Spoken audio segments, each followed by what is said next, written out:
ಸರ್ಕಾರಿ ಆಸ್ಪತ್ರೆಯ ಸಿಬ್ಬಂದಿ ಶಶಿಕಾಂತ್ ಬೆನ್ನೂರು ಆತ್ಮಹತ್ಯೆ ಪ್ರಕರಣಕ್ಕೆ ಸಂಬಂಧಿಸಿದಂತೆ ವಿಜಯಪುರ ಜಿಲ್ಲೆಯ ತಾಳಿಕೋಟೆ ಪಟ್ಟಣದಲ್ಲಿ ಬೃಹತ್ ಪ್ರತಿಭಟನೆ ನಡೆಸಲಾಯಿತು. ವಿವಿಧ ಸಾಮೂಹಿಕ ಸಂಘಟನೆಗಳ ನೇತೃತ್ವದಲ್ಲಿ ತಾಳಿಕೋಟೆ ಬಂದ್ ಘೋಷಿಸಿ ಬೃಹತ್ ಪ್ರತಿಭಟನೆ ನಡೆಸಲಾಯಿತು. ತಾಳಿಕೋಟೆ ಪಟ್ಟಣದ ಸರ್ಕಾರಿ ಆಸ್ಪತ್ರೆಯಲ್ಲಿ ಸ್ಟಾಫ್ ನರ್ಸ್ ಆಗಿ ಕಾರ್ಯನಿರ್ವಹಿಸುತ್ತಿದ್ದಂತಹ ಶಶಿಕಾಂತ್ ಬೆನ್ನೂರು ಕೆಲವು ದಿನಗಳ ಹಿಂದೆ ಮಾನಸಿಕವಾಗಿ ಚಿಕಿತ್ಸೆಗೊಂಡು ಆತ್ಮಹತ್ಯೆಗೆ ಶರಣಾಗಿದ್ದ. ಸರ್ಕಾರಿ ಆಸ್ಪತ್ರೆಯಲ್ಲಿ ಕಾರ್ಯನಿರ್ವಹಿಸುತ್ತಿದ್ದಂತಹ ಜ್ಯೋತಿ ಕೋಳರಗಿ ಮತ್ತು ಶ್ರೀದೇವಿ ಬಗಲಿ ಈರಣ್ಣ ವಡವಡಗಿ ಹೆಸರನ್ನ ವಾಟ್ಸಪ್ ಸ್ಟೇಟಸ್ನಲ್ಲಿ ಹಾಕಿಕೊಂಡು ಮನೆಯಲ್ಲೇ ನೇಣಿಗೆ ಶರಣಾಗಿದ್ದಾನೆ. ಈ ಹಿನ್ನೆಲೆ ತಾಳಿಕೋಟೆ ತಾಲೂಕಿನಾದ್ಯಂತ ವಿವಿಧ ಸಂಘಟನೆಗಳ ಸಾಮೂಹಿಕ ನೇತೃತ್ವದಲ್ಲಿ ಬೃಹತ್ ಪ್ರತಿಭಟನೆ ನಡೆಸಲಾಗ್ತಾ ಇದೆ. ಪ್ರತಿಭಟನೆಯಲ್ಲಿ ಸಾವಿರಾರು ಕಾರ್ಯಕರ್ತರು ಭಾಗಿಯಾಗಿದ್ದರು. ಪ್ರತಿಭಟನೆಯು ಬಸವೇಶ್ವರ ವೃತ್ತದ ಇಂದ ಪ್ರಾರಂಭವಾಗಿ ಅಂಬೇಡ್ಕರ್ ವೃತ್ತದ ಮಾರ್ಗವಾಗಿ ಕೆಲವು ಬಡಾವಣೆಗಳಲ್ಲಿ ಸಂಚರಿಸಿ ಪ್ರತಿಭಟನೆ ಜರುಗಿತು. ಇನ್ನು ಇದೇ ಸಂದರ್ಭದಲ್ಲಿ ವಿವಿಧ ಸಾಮೂಹಿಕ ಸಂಘಟನೆಗಳ ಮುಖಂಡರಾದಂತಹ SB ಕಟ್ಟಿಮನಿ, ಮುತ್ತಪ್ಪ ಚಲಾಪುರ, ದೇವೇಂದ್ರ ಹಿರೂರು, ಬಸವರಾಜ್ ಕಟ್ಟಿಮನಿ, ಮಾಳಪ್ಪ ಮಳ್ಳಲ್ಲಿ, ಮಹೇಶ್ ಚಲವಾದಿ, ನಾಗರಾಜ್ ಕಟ್ಟಿಮನಿ, ಶಾಂತಪ್ಪ ಚಲವಾದಿ, ರವಿ ಕಟ್ಟಿಮನಿ ಸೇರಿದಂತೆ ಇನ್ನಿತರ ಕಾರ್ಯಕರ್ತರು ಹಾಜರಾಗಿದ್ದರು.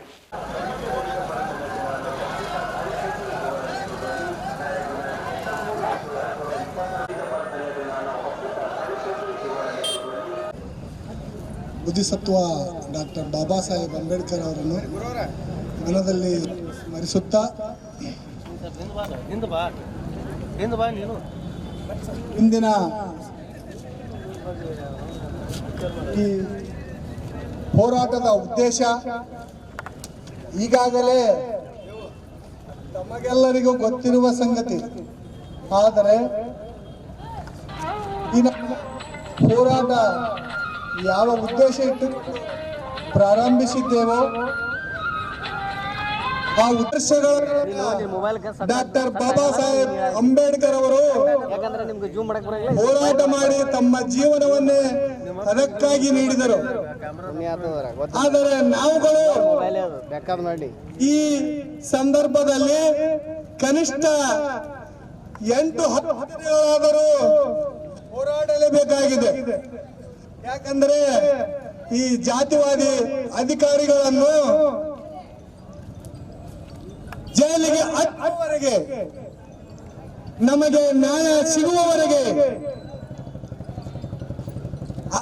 ಇವರ ಒಂದು ಹಿಂಸೆ ತಾಳಲಾರದೆ ನಮ್ಮ ಸಹೋದರ ತನ್ನ ಜೀವವನ್ನೇ ತ್ಯಜಿಸಿದ್ದಾನೆ. ಅವನ ಒಂದು ನ್ಯಾಯಕ್ಕಾಗಿ ನಮ್ಮನ್ನು ಹಾಗೂ ನಮ್ಮೆಲ್ಲರನ್ನು ಕೈ ಮಾಡಿ ಕರೀತಾ ಇದೆ. ಇನ್ನೂ ನೀವು ಹೋರಾಟ ಮಾಡಿ ಮುಂದೆ ಸಾಗಿ ನಿಲ್ಲಬೇಡಿ ಎಂದು. ಅದಕ್ಕಾಗಿ ನಾವು ಕಂಕಣಬದ್ಧರಾಗಬೇಕಾಗಿದೆ. ನಮ್ಮ ಗುರಿ ಮುಟ್ಟಬೇಕಾಗಿದೆ. ಈ ವಿಷಯದ ವಿವರಣೆಯನ್ನು ತಮ್ಮ ಮುಂದೆ ಇಡಲು ಬಯಸುತ್ತೇನೆ. ದಿನಾಂಕ 21/8/2024 ಸಮುದಾಯ ಆರೋಗ್ಯ ಕೇಂದ್ರ ತಾಳಿಕೋಟೆಯಲ್ಲಿ ಸ್ಟಾಫ್ ನರ್ಸ್ ಆಗಿ ಕಾರ್ಯನಿರ್ವಹಿಸುತ್ತಿದ್ದ ನಿಮ್ಮೆಲ್ಲರ ಸಹೋದರ ಹಾಗೂ ದಲಿತ ನೌಕರ, ಯಾರಿಗೆ ನೋವಾಗಲಿಕ್ಕಿಲ್ಲ, ಅವರ ತಂದೆ ತಾಯಿಗಳಿಗೆ, ಹೆಂಡತಿ ಮಕ್ಕಳಿಗೆ ಎಂತ ನೋವು ಆಗ್ತಾ ಇರಬೇಕು. ಅವರನ್ನು ಜೈಲಿಗಟ್ಟಿ ಅವರಿಗೆ ಗಲ್ಲು ಶಿಕ್ಷೆ ಆಗುವವರೆಗೆ ನಮ್ಮ ಹೋರಾಟ ನಿಲ್ಲಬಾರದು ಅಂತ ನಾನು ತಮ್ಮೆಲ್ಲರ ಪರವಾಗಿ ಪ್ರತಿಜ್ಞೆ ಮಾಡುತ್ತಿದ್ದೇನೆ. ಬಂಧುಗಳೇ, ಈ ಪಟ್ಟಭದ್ರ ಅಧಿಕಾರಿಗಳು ಹಾಗೂ ಜಾತಿವಾದಿ ಅಧಿಕಾರಿಗಳು ಇದೇ ಸುಮಾರು 5-6 ತಿಂಗಳ ಹಿಂದೆ ಒಂದು ಬಾಣಂತಿ ದಲಿತ ಮಹಿಳೆ ಹಾಗೂ ಆ ಮಗುವಿನ ಜೀವ ತೆಗೆದರು. ಇಷ್ಟೆಲ್ಲ ಮಾಡಿದರೂ ಸಹಿತ ಕೆಲವು ಅಧಿಕಾರಿಗಳು ಸಿಬ್ಬಂದಿಗಳು ಕೂಡಿ ಆ ಸಾವನ್ನು ಆಕ್ಸಿಡೆಂಟ್ ಅಂತ ಮುಚ್ಚಿ ಹಾಕಿ ನಮ್ಮ ಮೇಲೆ ಗೂಬೆ ಕೂಲಿಸುವ ಕೆಲಸವನ್ನು ಮಾಡಿದರು. ಆಗರಾದಿಗಳಿಗೆ ಪಾಠ ಕಲಿಸಿದಂತಾಗುತ್ತದೆ. ಹಾಗೂ ಅವರಿಗೆ ಶಿಕ್ಷೆ ನೀಡಬೇಕಂತ ನಾವೆಲ್ಲರೂ ಕೂಡಿ ಒಗ್ಗಟ್ಟಿನಿಂದ ಹೋರಾಟ ಮಾಡಬೇಕಾಗಿದೆ. ಈ ಸಮುದಾಯ ಆರೋಗ್ಯ ಕೇಂದ್ರದಲ್ಲಿ DHOನ ಇನ್ಫ್ಲೂಯೆನ್ಸ್ ಮಾಡಿಸಿ ಮತ್ತೆ ಇಲ್ಲಿ ನೌಕರಿಗೆ ಬಂದಿದ್ದಾನೆ. ಯಾಕೆ ಬಂದಿದ್ದಾನೆ ಅಂದ್ರೆ ಅವರು ಹುಕ್ಕೇರಿ ಅವರಿಗೆ ಏನು ಮಾಡಿದ್ರು ಅಷ್ಟಾಗಿ ನಾವು ಗಟ್ಟಿಯಾಗಿ ನಮ್ಮ ಹೋರಾಟವನ್ನು ಮುಂದುವರಿಸೋಣ. ಇಷ್ಟಕ್ಕೆ ಈ ಹೋರಾಟ ನಿಲ್ಲುವುದಿಲ್ಲ. ಜೊತೆಗೆ ಈ ಸಂದರ್ಭದಲ್ಲಿ ದಲಿತ ಸಂಘಟನೆಯ ಎಲ್ಲ ಪದಾಧಿಕಾರಿಗಳು, ಹಿರಿಯರು ಹಾಗೂ ಕಾರ್ಯಕರ್ತರು ಮೊನ್ನೆ ದಿವಸ ಒಂದು ಮೀಟಿಂಗ್ ಮಾಡಿ ಹೋರಾಟ ಕೈಗೊಂಡು ನಾವು ಹೋರಾಟ ಮಾಡಲೇಬೇಕು, ಹೋರಾಟ ಮಾಡಿದ್ರೆ ನಮಗೆ ನ್ಯಾಯ ಸಿಗ್ತದೆ, ನಮ್ಮ ಜನರಿಗೆ ರಕ್ಷಣೆ ಸಿಗ್ತದೆ, ಇಲ್ಲಾಂದರೆ ಈ ಸಮಯದಲ್ಲಿ ಕಷ್ಟ ಆಗ್ತದೆ ಅಂತ ವಿಚಾರ ಮಾಡಿ ಇಂದು ಹೋರಾಟ ಕೈಗೊಂಡಿದ್ದೇವೆ.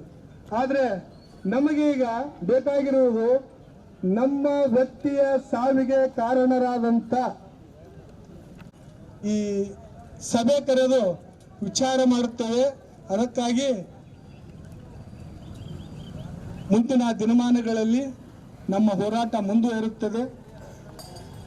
ತಾಳಿಕೋಟೆಯವರ ಸಹಯೋಗದಲ್ಲಿ ಹಮ್ಮಿಕೊಂಡಿರತಕ್ಕಂಥ ತಾಳಿಕೋಟೆ ಸಂಪೂರ್ಣ ಬಂಧುಕರೆಯ ಗೌರವ ಅಧ್ಯಕ್ಷತೆಯನ್ನು ವಹಿಸಿಕೊಂಡಿರತಕ್ಕಂಥ ಶ್ರೀ SB ಕಟ್ಟಿಮನಿ ಸಾಹೇಬರು ನೀಡುತ್ತಂತ ಕೆಲಸ ಮಾಡುತ್ತಿರುವ ಈರಣ್ಣ ಬಡವಡಿಗಿ ಮತ್ತು ಜ್ಯೋತಿ ಕೊಳೂರ್ಗಿ, ಆಸ್ಪತ್ರೆ ಆಡಳಿತಾಧಿಕಾರಿ ವೈದ್ಯ ಶ್ರೀಶೈಲ್ ಹುಕ್ಕೇರಿ ಇವರೆಲ್ಲರೂ ಕಾರಣರಾಗಿದ್ದಾರೆ. ಇವರೆಲ್ಲರ ಕಿರುಕುಳ ಮತ್ತು ಒಬ್ಬರು ಮಹಿಳಾ ವೈದ್ಯೆಯ ಜಾತಿ ನಿಂದನೆಯ ಹಿಂಸೆಯಿಂದಲೇ ನಾನು ನನ್ನ ಮನನೊಂದು ತಾಳ್ಮೆ ಕಳೆದುಕೊಂಡು ಸಾವಿಗೆ ಶರಣಾಗಿದ್ದೇನೆ ಎಂದು ಡೆತ್ ನೋಟ ಹರಿಸಿಬಿಟ್ಟು ತನ್ನ ದಲಿತ ಸಂಘರ್ಷ ಸಮಿತಿಯ ಕೆಲವು ಮಿತ್ರರಿಗೆ ಫೋನ್ ಮುಖಾಂತರ ಮಹಿಳೆ ಬಂದಿರುತ್ತದೆ. ಆದ ಕಾರಣ ಈ ಮೃತ ದಲಿತ ಸರ್ಕಾರಿ ನೌಕರನ ಸಾವಿಗೆ ಕಾರಣರಾದ ಮೇಲ್ಕಾಣಿಸಿದ ಎಲ್ಲರನ್ನು ಕೂಡಲೇ ಬಂಧಿಸಬೇಕಾಗಿ ನಂತರ ಇದೆ ಎಂದರೆ ತುಂಬಾ ನೋವಿನ ಸಂಗತಿಯಾಗಿದೆ, ಖೇದಕರ ವಿಷಯವಾಗಿದೆ. ಆದ್ದರಿಂದಲೇ ಇದೇ ವಿಷಯವನ್ನು ನಮ್ಮ ಮುಂದಿಟ್ಟು ನಾವು ದಲಿತ ಸಂಘಟನೆಯವರು ಒಂದಾಗಿ ಒಕ್ಕೂಟ ರಚಿಸಿಕೊಂಡು ಬೀದಿಗೆ ಬಂದು ನಮ್ಮ ದಲಿತ ನೌಕರ ಜೀವವನ್ನು ರಕ್ಷಿಸುವುದಕ್ಕಾಗಿ ತಮ್ಮ ಮೃತನಾದ ದಲಿತ ಸರ್ಕಾರಿ ನೌಕರ ಶ್ರೀ ಶಶಿಕಾಂತ್ ಮನೋಹರ್ ಬೆನ್ನೂರು ನಂಬಿಕೆ ನಮಗಿದೆ ಮತ್ತು ಮೃತ ಸರ್ಕಾರಿ ನೌಕರ ಕುಟುಂಬಕ್ಕೆ 50 ಲಕ್ಷ ರೂಪಾಯಿಗಳನ್ನು ಪರಿಹಾರ ನೀಡಬೇಕೆಂದು ನಾವುಗಳು ಎಲ್ಲರೂ ವಿನಯಪೂರ್ವಕವಾಗಿ ಮನವಿ ಮಾಡಿಕೊಳ್ಳುತ್ತಿದ್ದೇವೆ. ಸರ್ಕಾರಿ ನೌಕರಿ ನೀಡಬೇಕೆಂದು ತಮ್ಮಲ್ಲಿ ನಾವುಗಳು ವಿನಯಪೂರ್ವಕ ಮನವಿ ಮಾಡಿಕೊಳ್ಳುತ್ತಿದ್ದೇವೆ. ವಿವಿಧ ದಲಿತ ಪರ ಸಂಘಟನಾ ಒಕ್ಕೂಟ ತಾಳಿಕೋಟೆ ಕೆಲವು ಬೇಡಿಕೆಗಳನ್ನು ಮುಂದಿಟ್ಟಿದ್ದೇವೆ. ಮೃತ ದಲಿತ ನೌಕರ ಸಾವಿಗೆ ಕಾರಣಕರ್ತರಾದ ಶ್ರೀದೇವಿ ಬಗಲಿ